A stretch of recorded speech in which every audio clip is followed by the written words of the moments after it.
Hello there, guys. Welcome to another Topics with Tim podcast. I am your host, Tim Giorso. I'm happy to be with you today.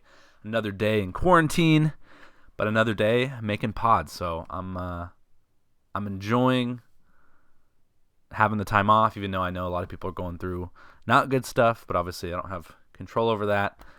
I'm just making the best with the situation that I can.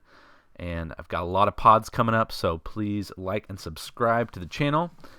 If you're interested, we have, already coming up tomorrow, we're going to be doing a podcast with Armin, probably going into some fantasy basketball stuff. On Thursday, we're going to be doing another NFL pod with our NFL guru, Shaheen.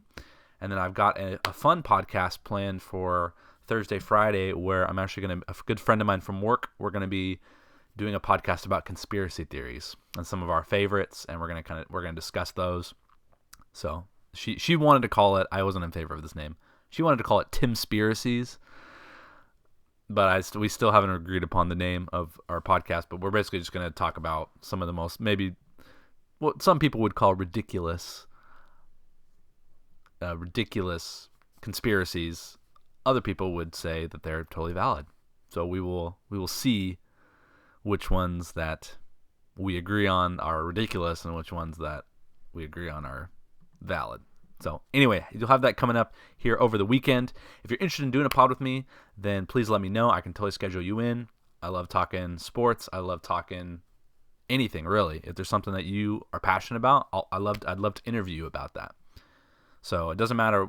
Don't think that just because maybe you don't have a topic that I particularly am knowledgeable about that you can't be on a pod with me. I love interviewing people. I love getting to know. I love learning new things. So if there's a topic that you love to talk about, whether it's, I don't know, botany or who knows, I would love to just pick your brain about it on a pod.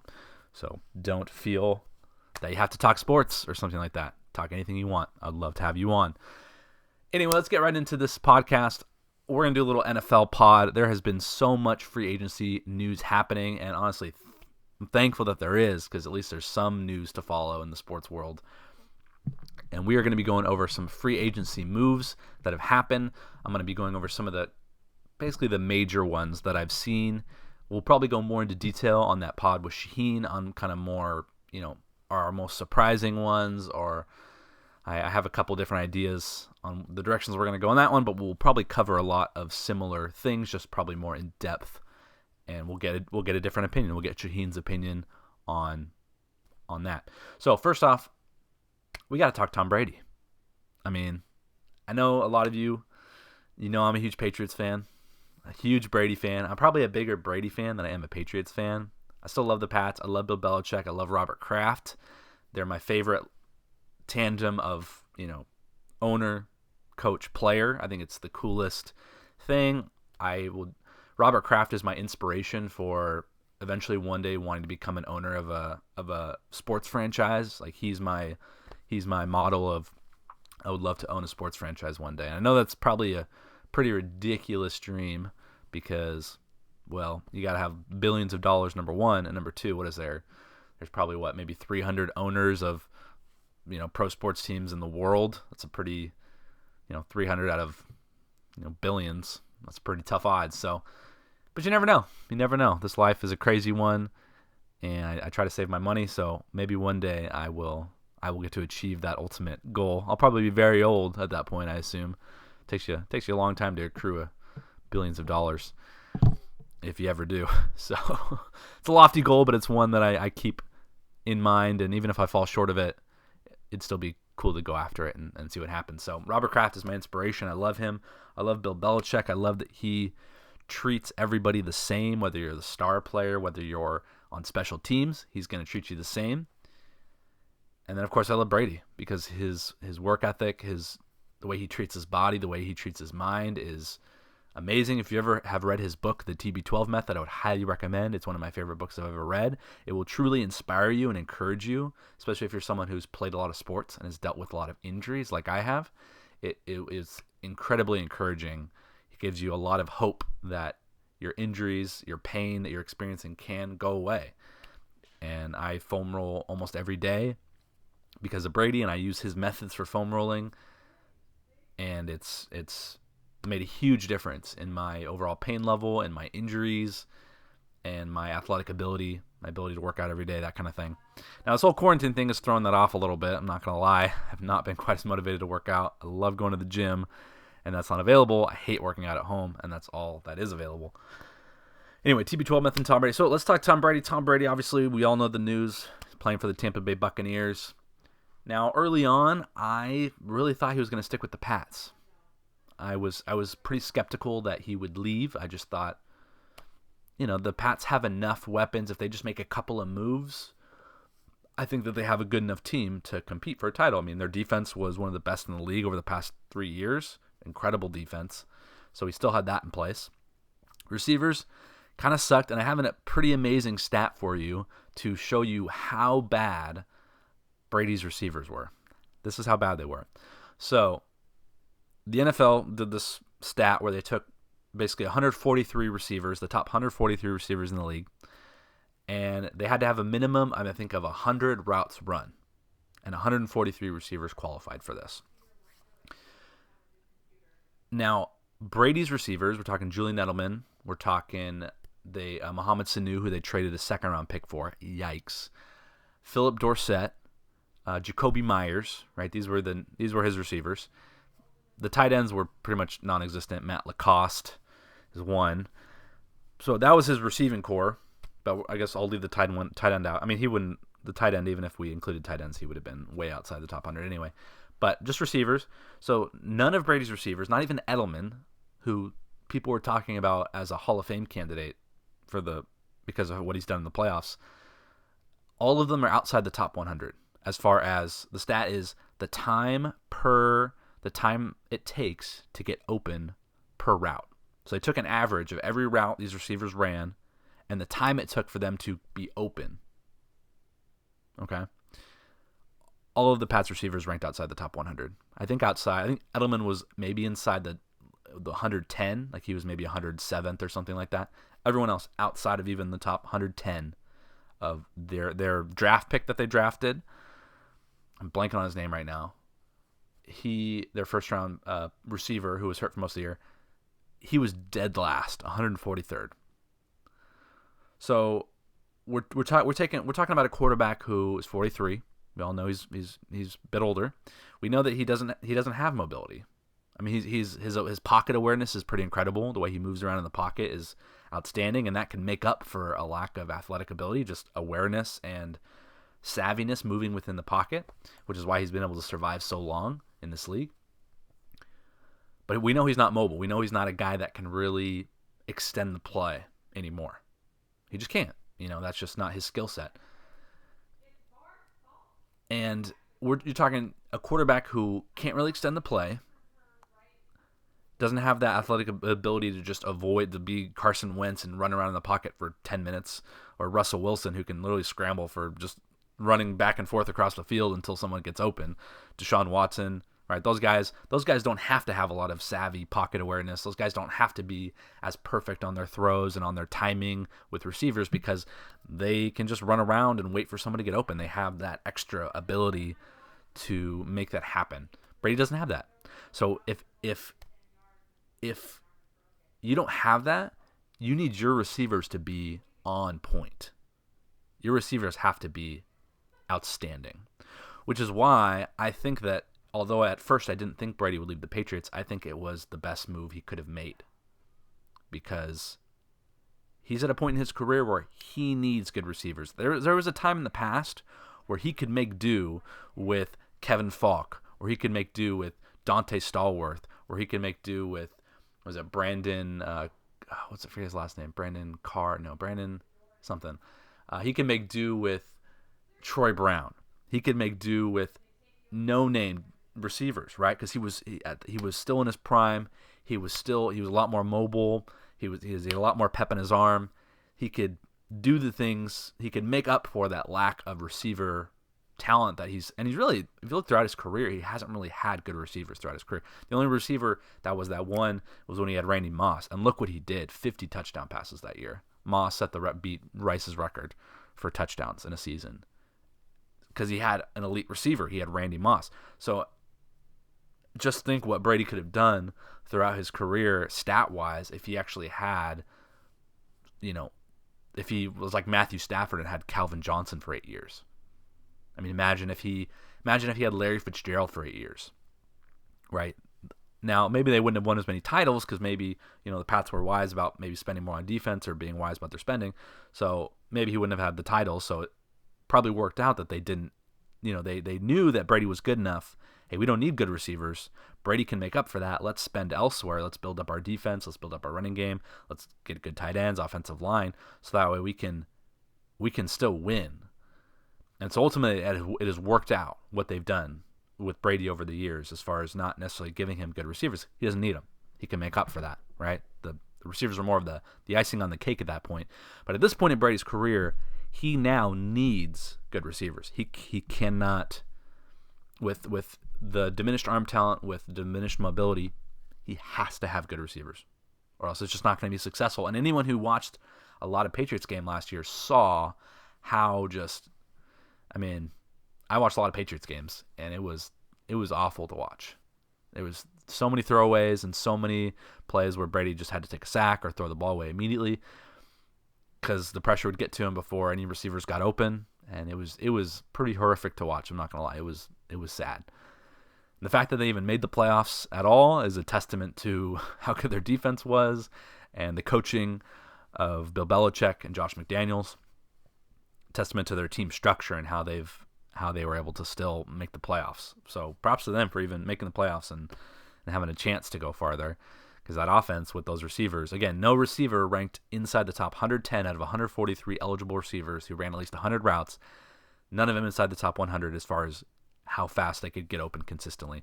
And I don't fully blame, Edelman is obviously, he's not Calvin Johnson, right? He isn't 6'6". He isn't 200 something pounds with speed, right? He can't make necessarily contested catches, right? Calvin Johnson, Matthew Stafford, I can't even imagine how many times Stafford just literally chucked it up in the air, and with the range of Calvin, how much he could extend the range of the play, he would make just incredible catches. Now Edelman, that's not Edelman. Edelman needs another really strong receiver to take pressure off him so he can eat people up in the middle, right?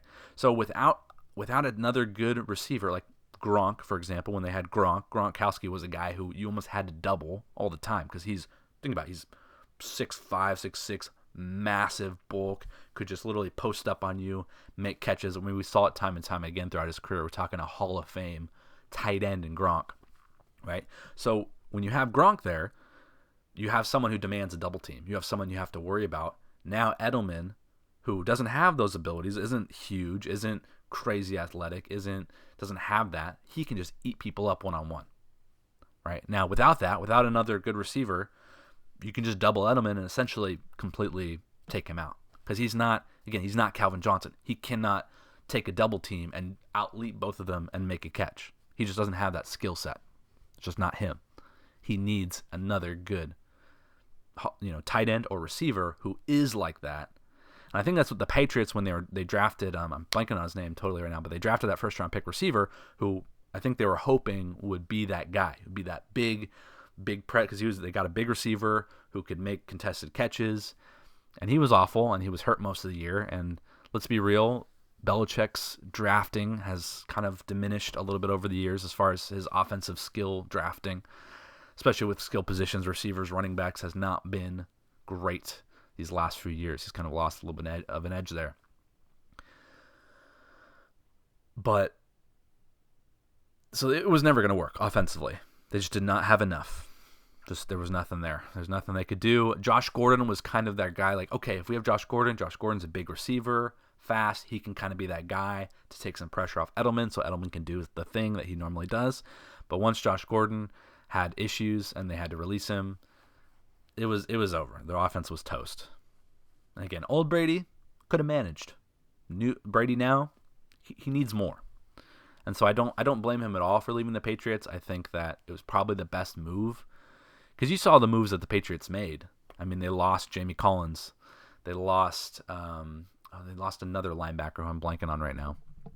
That went to the Lions. That actually went to Matt Patricia, the old defensive coordinator for the Pats. So they jumped ship. So Brady's going, okay, well, not only have you not upgraded my receivers, But now two of our best. Oh, Kyle Van Noy. Kyle Van Noy signed with the Dolphins. So they just lost two of their best linebackers, two of their best defenders. They did not do anything to upgrade their receiving core.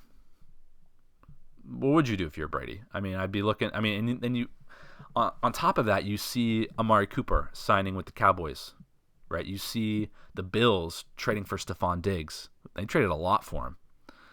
They traded multiple picks to get Stephon Diggs. You look at the Cardinals getting DeAndre Hopkins, right? All these teams making moves to upgrade their receiving core. What are the Pats doing? Nothing. Losing two of their best defenders. Not upgrading. So, I mean, if I'm Brady and I'm looking at that, of course I'm leaving. Are you kidding me? Like he's self-aware. He knows that he can't win. He needs more help. I think even he would tell you that. I think he would say, "Look, I need more help on offense. I'm not the same guy. I'm still good enough, but I'm not the same guy. I need more help." And the Pats didn't get him any help. So I don't blame him at all for leaving. If anything, I'm more kind of a little upset with Belichick and Kraft for not, I mean, yeah, you could always play for the future, but you have the best quarterback in NFL history on your team with 6 titles, 9 appearances. Why not try to use your cap to go after a Hopkins? Go after, try to. You have a couple more years. You could win. You could win more titles with the best quarterback of all time. Brady is still rated as Pro Football Focus's 11th most effective deep passer, so his deep ball is still there, despite what we saw last season. It's just no one could get open downfield, or he didn't have enough time to even hit guys downfield, even though he was effective when he did throw deep. So his deep ball is still there. His arm is still good enough. But again, I am not mad whatsoever at Brady for leaving. I think it was probably the best thing he could do. If anything, I'm more upset with the Pats for not trying to make some moves. And maybe they had gotten so accustomed to Brady taking pay cuts for them over the years that the thought of having to pay him $25 to $30 million was like, oh, it's just too expensive for us. It's like, dude, Brady's taken pay cuts his whole career for you guys. What's the deal? You can't give him $25 million? You can't give him $25 million with incentives like the Bucs did? So I'm not gonna lie. I'm a little disappointed in the Patriots. I'm a little disappointed in Belichick for not doing kind of what it took to. But I think also maybe they saw the writing on the wall too. That man, we haven't drafted well enough, right? Like they drafted that receiver in the first round last year, thinking that maybe he'd take over and be the man at the number 1, open things up for Edelman. He busted huge. And granted, he's still young, still has time, but Brady doesn't have time. So maybe they even saw the writing on their own wall where they're like, man, we're not even going to have the assets really to compete based on what we're seeing. So maybe they even thought, hey, it's best for Brady to go too, because we haven't done enough in the last few years drafting and acquiring picks and having cap space to really give it a go. So it might have been honestly the best for both parties. They might have been like, yo, go somewhere else where you can win. You can't win here because we haven't done what it takes to make that happen. So I think it's best for both. I think it'll be good for Brady to go to a place where he has the talent that he needs. Mike Evans, Chris Godwin, amazing, awesome receivers, big, huge size. So that's going to be great. And even on top of that, the tight ends that the Bucs have, I mean, we all remember the days of Gronkowski and Aaron Hernandez, right? Whew, man, that, even though it was a brief window, that was an incredible advantage they had with those tight ends. Now you've got O.J. Howard, who has all the talent in the world. Hopefully Brady can bring it out of him because he has not reached his potential yet, but still very young.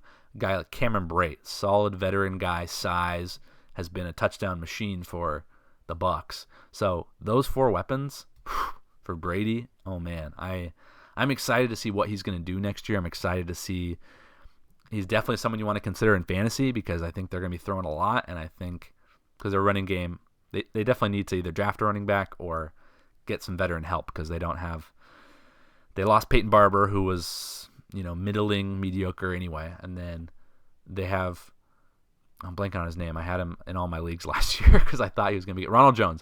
They had Ronald Jones, but Ronald Jones, bless his heart, was honestly the best running back talent they had, but he would blow line assignments. And there was even, I had him in the playoffs in fantasy and I had started him, and it was a good matchup, and I was excited because like, sweet, it's a good matchup. He's been playing well. He's been getting touches. He in the first quarter apparently blew a assignment to block and was benched the rest of the game, and I lost. Oh, fantasy football! How I love you and hate you at the same time. But anyway, I think great move for Brady. I think I do worry about I think it was good for him to move. I think him leaving was the right decision. However, I don't know if I think the Bucs were a solid choice.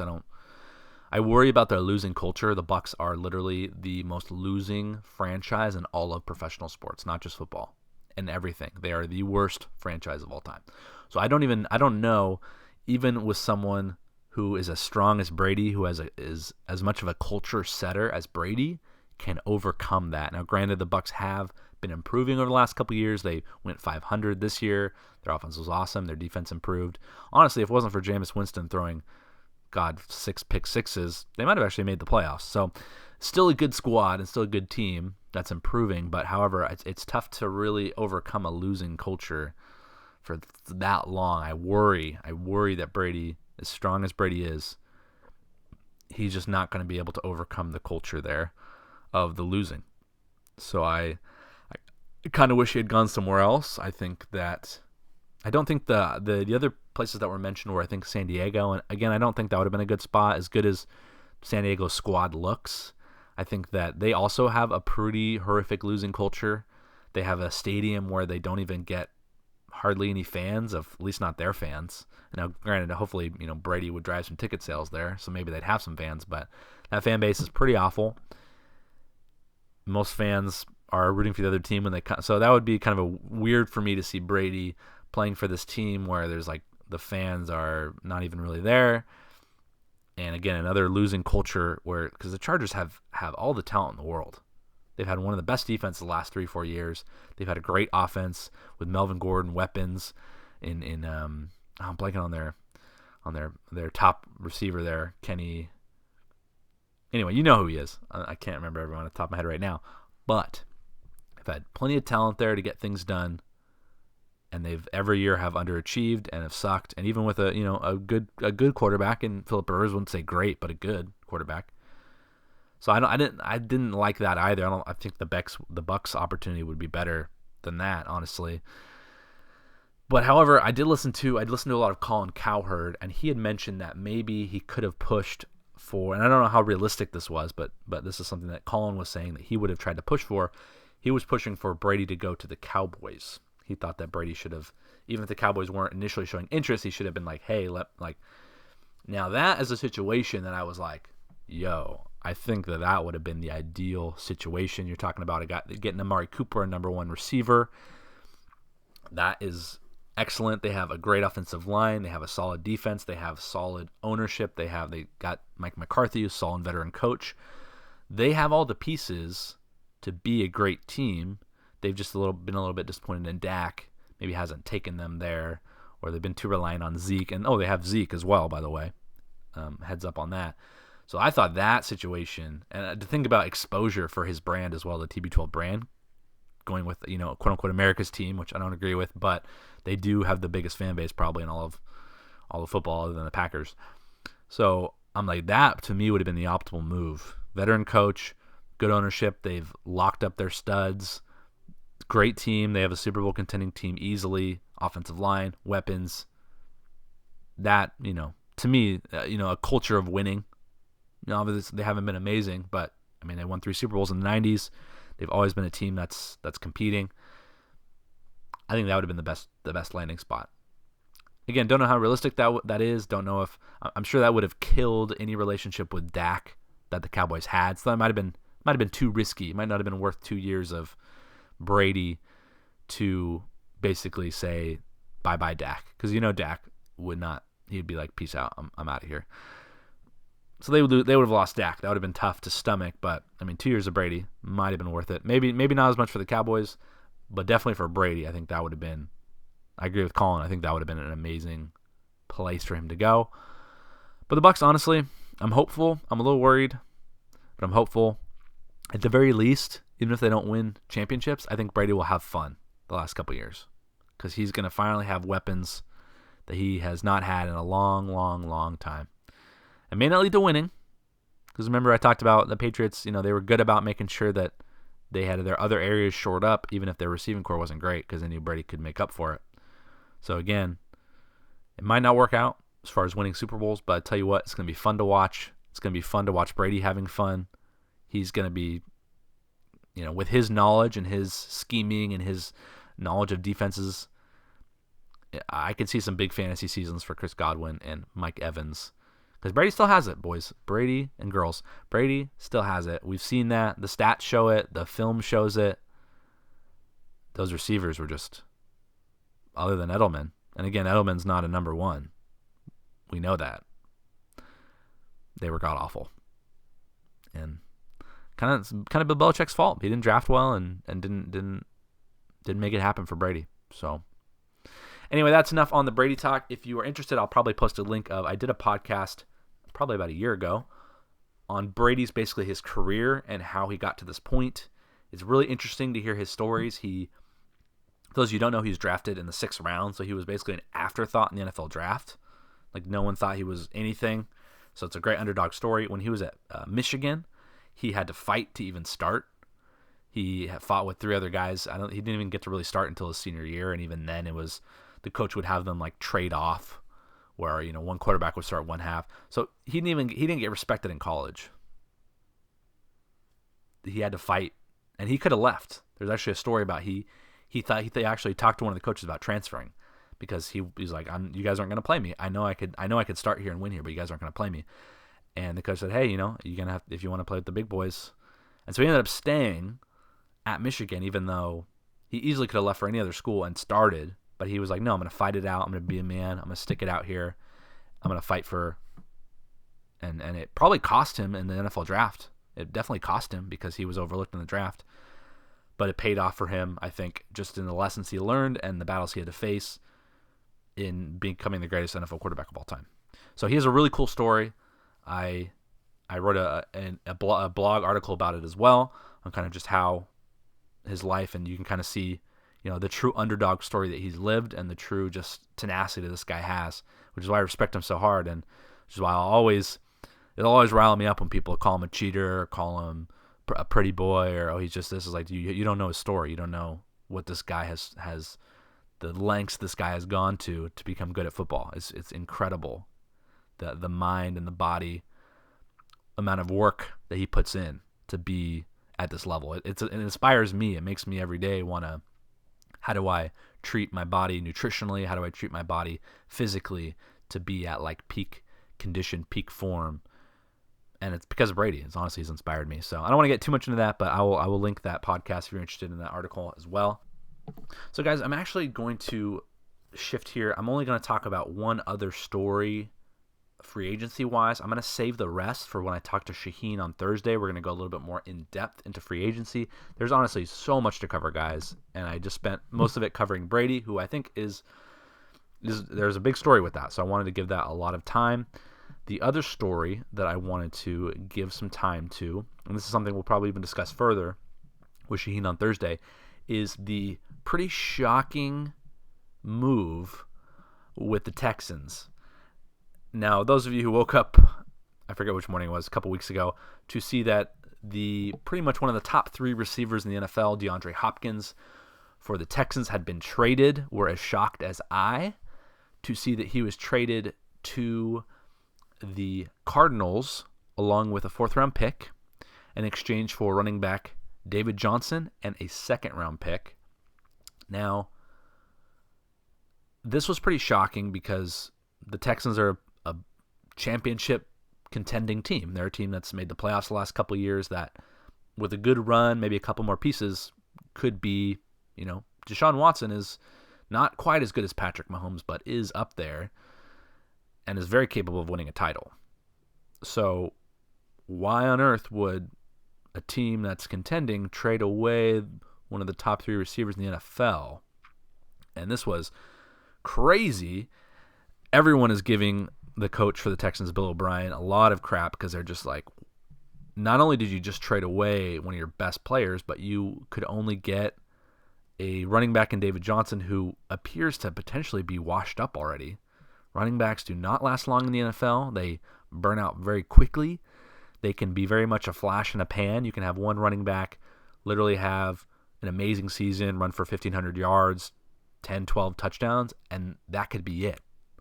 They could be one injury, and they're done for the rest of their career. We saw that with Todd Gurley, who had a couple great seasons, got a massive contract, and the Rams have been regretting it ever since because he had one injury, and it's basically his career is almost done. He got signed by the Falcons for about $5 million, which goes to show you how much has changed in a year and how quick and how volatile running backs are, and this is something we'll cover more with Shaheen, but you can't really pay running backs anymore. You just can't. You saw the Chiefs win with a running back rotation of 3 different guys. So you see that's kind of the prototype now is get 2 or 3 different decent guys and share the load, and that's how you win. The workhorse NFL running back doesn't really exist anymore. It's rare. There's a couple guys left. There's Derrick Henry or there's Zeke Elliott, but otherwise it's these flash in a pan guys, and you can't pay them. You just can't do it because they could be over just like that. So the fact that they would trade a receiver who is in his prime, who's one of the top 3 in the NFL, and a 4th-round pick for not only a running back who kind of seems to maybe be that flash in a pan, had basically one great season, and since then has had 2 injury-riddled seasons where he just hasn't been the same guy anymore, and was even replaced in Arizona with Kenyon Drake, and a 2nd-round pick, which, a 2nd-round pick's nice, but really? That's all you got for, potentially it could be a Hall of Fame receiver. So it's tough to see. I tend to be somebody who is very counter to popular opinion. So if everyone is jumping on a certain person, I'll kind of be the guy that's like, hey, wait a second, let's look at this further. Maybe there's something that he can see that we can't. We shouldn't all just. But this is a case where even I, who is I'm more of the defender. I'll defend people, even if they are wrong. Then I'll give them the benefit of the doubt. Even this, I don't even know if I can defend this. I want to try. I want to try to see, okay, well, what was going on? Why could they have gotten more? But even I am like, why would you do this? Now, there was more of a backstory behind this. So apparently there was a lot of dysfunction between Bill O'Brien and DeAndre Hopkins. There's a lot of basically stuff going on between them, which basically led to this trade. There was some friction, is what it was called. And so there were apparently, according to ESPN's Diana Rossini, there were multiple sideline blowouts between Hopkins and O'Brien last year. So they're having, big blowouts on the sideline. There was talk, see if I can find this quickly. This was reported more recently, and it was basically that, so not only on top of, so they're having sideline blowouts, you have Hopkins who wants a new deal that'll pay him 18 to 20 million. So there is that factor, is that, hey, this guy wants to get paid, basically be the highest paid receiver in the NFL. Right now he's only being paid 13.1 million per year. So we're going to have to commit more capital to this guy. This guy has sideline blowouts. There's friction. He's not getting along with the coach. It could have been money that was the main source of friction, but there's also, so this was crazy when I read this. So this was NFL analyst Michael Irvin reported this, and he said that DeAndre Hopkins told him that Coach Bill O'Brien likened DeAndre to the former Aaron Hernandez in a private meeting. And when I read that, I went, Bill O'Brien, you did not go there. Oh my gosh, Bill O'Brien. You did not just call your star receiver and compare him to Aaron Hernandez, a convicted murderer. Bill, where? Wow. I was stunned by that.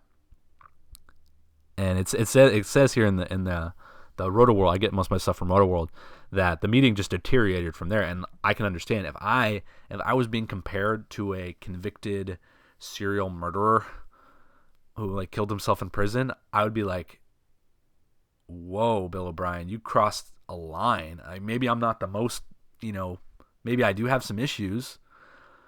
Apparently, Bill O'Brien mentioned that he doesn't like having DeAndre Hopkins' baby mamas around. So maybe Hopkins was kind of overstepping some lines, he's got these different women that he's got kids with, and maybe there was some friction, different stuff. But I mean, to compare him to Aaron Hernandez, just where's the self-awareness, Bill O'Brien? Come on, bud. You can't be. Gosh, I shook my head when I read that. I kind of agree with him where, like, I'd probably be a little bit mad too if one of my players was bringing all his baby mamas around and maybe trying to get them inside access, and I'd be like, yo, like, keep it professional. They're not, don't, why are you bringing that around here? Why are you blowing up on me on the sideline? Like, respect me, I'm the coach. But the moment you compare him to Aaron Hernandez, it's like, all right, bud, that you crossed the line big time. So I can understand them wanting to part quickly.